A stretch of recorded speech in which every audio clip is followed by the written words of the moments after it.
And hey folks, me again, back again with another video today. I'm going to bring you to the history of my top 10 favorite villain, Darkseid. So, hope you do enjoy, like, subscribe, follow me on TikTok and Discord, and enough chit chat. Let's begin.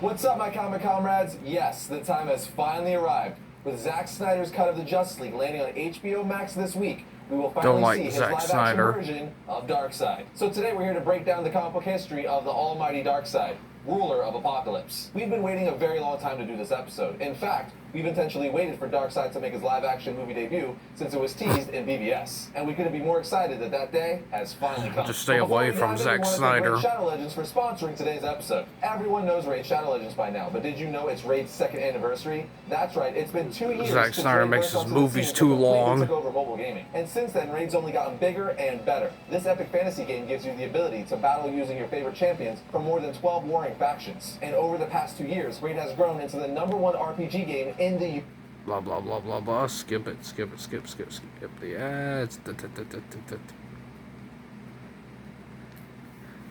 For the Doom Tower, 100k silver, 50 gems, and 3 ancient shards, so you can summon even more awesome champions as soon as you get in the game. Remember, only new players will get those bonuses through our link, and once you're up and running, you'll find all these rewards waiting for you to claim in your inbox right here for the next 30 days. So happy birthday, Raid. Click our link, and we'll see you in the game. But now, without any further ado, it's time to break down the history of one of the biggest bad guys in all of comics, Darkseid. Darkseid first appeared as a cameo in Superman's pal Jimmy Olsen issue 134 in November of 1970, before making his first full appearance in Forever People issue 1 in February of 1971. He was created by none other than the great Jack Kirby. It all started when Kirby went to DC Comics to work on Superman's pal Jimmy Olsen with issue 133. As soon as he was put on the book, he started laying down the groundwork for his creation and idea, the Fourth World, which in layman's terms is his universe of eternal conflict between good and evil, aka New Genesis versus Apocalypse. Then literally on the second issue of Superman's pal, he put a cameo of Darkseid. Darkseid was originally intended to be the main villain for the Forever People, New Gods, and the guy who played Megatron, who played Darkseid's voice. I remember that TV series. I saw that on YouTube once. We still want to see Darkseid, so he would continue his appearances as a villain. So you're basically hearing Megatron play Darkseid. Like Superman and Batman, and then even the entire Justice League. As for how Jack Kirby came up with Darkseid, well, as legend has it, he modeled Darkseid's face off of actor Jack Palance, while the villain's personality was inspired by Adolf Hitler and Richard Nixon. And I gotta say, if you're gonna have a villain inspired by someone, it doesn't get much eviler than Hitler. But now that you know a little bit about Darkseid's real-world creation, let's take a look at his fictional one with origins.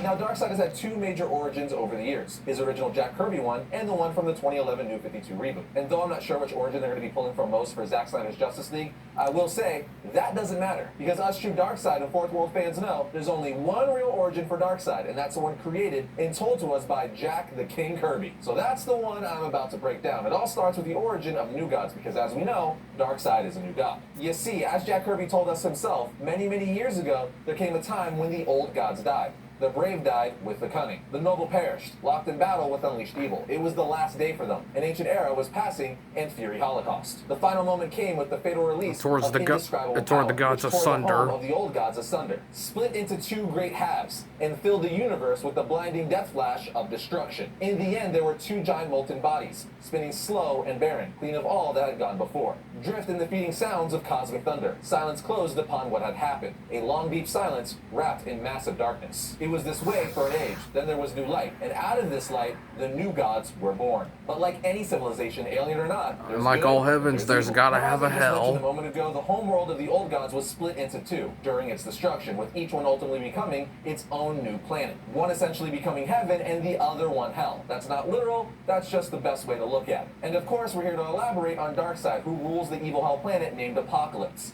As the god Orion even said, all that New Genesis stands for is reversed on Apocalypse. But Exactly. before Darkseid ruled Apocalypse, before he became Darkseid, he was known as Prince Usix. He was second in line to the throne of Apocalypse, which didn't sit well with him because he wanted to be king. So he devised a plan to take control of Apocalypse, but he didn't have to get rid of his father, because his father, King Yuga Khan, was trapped in the Source Wall after attempting to unlock the secret to the Source. However, he did have to get rid of his older brother Drax. And no, not Drax from Marvel and Guardians of the Galaxy, completely different universe and character. So when Drax went to the Infinity Pit to obtain and master the Omega Effect, Euxis killed him and stole the Omega Effect from his brother, at which point Euxis' skin turned to stone and he renamed himself Darkseid. So if you ever wondered why Darkseid's skin looks like concrete or stone, that's why. His skin turned to stone once he stole the Omega Effect from his brother, at which point he took up the name Darkseid. Now that's how Euxis became Darkseid, but if you could believe it or not, Darkseid actually became a little tamer after this. And what is the only thing that can tame a man? Say it with me. A girl. Woman. And that would be Sully, a kind-hearted scientist who used her power for the common good instead of conquering. But Darkseid's mother, Queen Hegra, was all like, nope,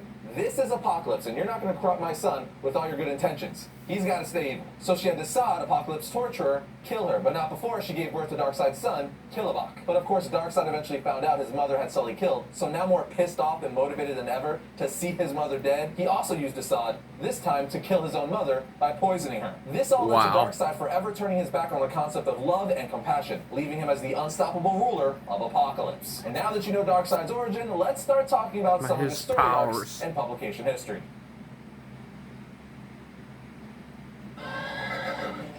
Ads, people.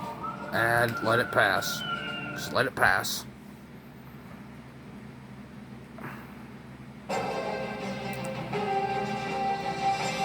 Now, when you think Darkseid story arcs in comics, there's obviously several that come to mind, one of which being the Great Darkness Saga. And the reason for that is it takes place 1,000 years in the future, where Darkseid has been gone for centuries. To say he's a distant memory would be an understatement, but just no one can forget the one ruler of Apocalypse. And that's exactly what he does. Don't call it a comeback.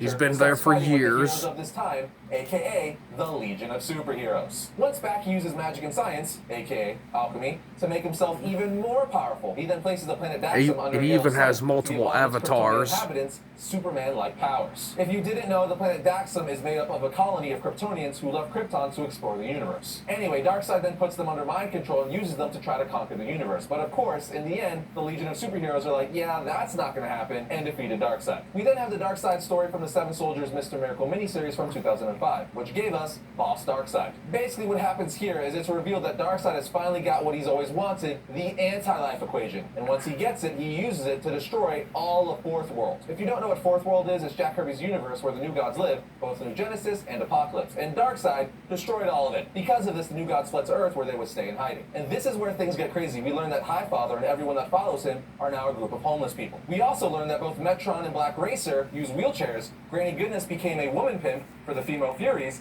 The Sod is an So basically female prostitution then. The gang leader who they call Boss Darkseid. It's a pretty crazy but cool story. If you're familiar with Grant Morrison and his writing, you know what I'm talking about. It's weird, but good. Either way, by the end of the story, Darkseid devises a plan to destroy the New Gods once and for all. But this brings us to the Big Mama, and probably the most famous Darkseid story of all time, for better or for worse, Final Crisis. And what's crazy about Final Crisis is that the Seven Soldiers Mr. Miracle miniseries and Boss Darkseid ties into it, but that's what we call going down the wormhole. So we're not going to get into that right now, but just know that Boss Darkseid is a big part of Final Crisis. As for Final Crisis itself, it starts off with Darkseid taking over and messing up the multiverse with the help of his herald, Libras. All you really need to know about Libra is he's an agent of Darkseid who's a supervillain, anti-Christ-like figure. But he's not the only person helping out Darkseid. Exactly. Darkseid has a legion of followers. You know Darkseid has a family, right? Which leads to Darkseid even his own kids help him. His power. But eventually Batman is able to shoot Darkseid with the same exact bullet that killed Orion, Darkseid's son, which gives us the ever-famous image of Batman using a gun to shoot Darkseid. But if Batman using a gun isn't crazy enough for you, simultaneously while Batman shoots Darkseid, Darkseid hits Batman through the heart with one of his Omega beams, sending Batman back in time and infecting him with Omega energy. Now, originally, we didn't know that at first. We thought Darkseid straight up killed Batman, but in actuality, he was lost in space and time